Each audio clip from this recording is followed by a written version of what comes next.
Substitution is an important skill in all of maths, but especially when solving algebraic equations. As it stands, this equation you are unable to solve, because these two terms are not like terms.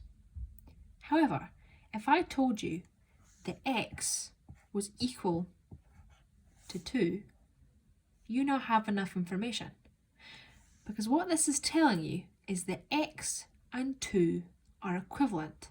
They are equal to one another. So anywhere you see an x in the original equation, you can substitute in a 2 and the equation will still be correct. So if you go ahead and do that, that is now a sum we can solve. All we have to do is add the numbers, giving us a value of 8.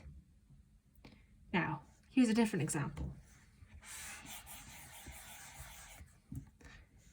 5 minus x. Again, we can't solve this because its terms aren't like terms. However, if I told you that x was equal to 1, this information is telling you that these two are equal. They're equivalent. So anywhere you see an x, you can substitute in a 1 and the equation will still be correct. Again, this is now an equation you can do. So all you have to do is take away the numbers, giving us an answer of 4. Now, here's a slightly harder one. 2x plus 4. Once again, we can't solve this yet because of this x variable. However, if I told you that x was equal to 2, we now have enough information. Because again, this is telling us that x and 2 are equal. They're equivalent. So anywhere you see an x, you can substitute in a 2 and the equation will still be correct.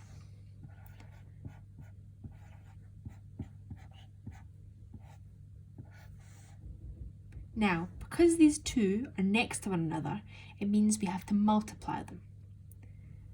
All the brackets mean is that we're going to do that bit first.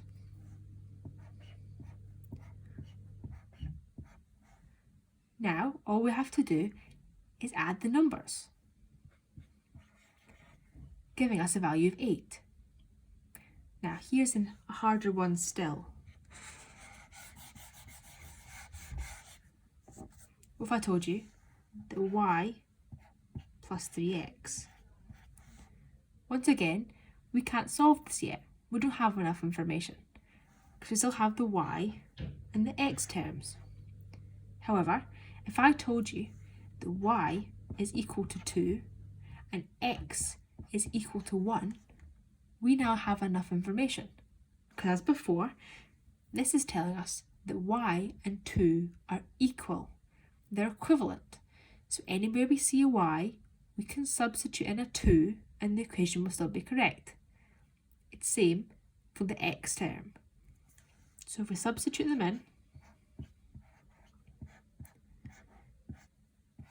again, because these are next to one another, it means we can multiply. And the brackets just mean we do it first. So 3 times 1. Now again, this is now an equation we can solve. All we have to do is add the variables.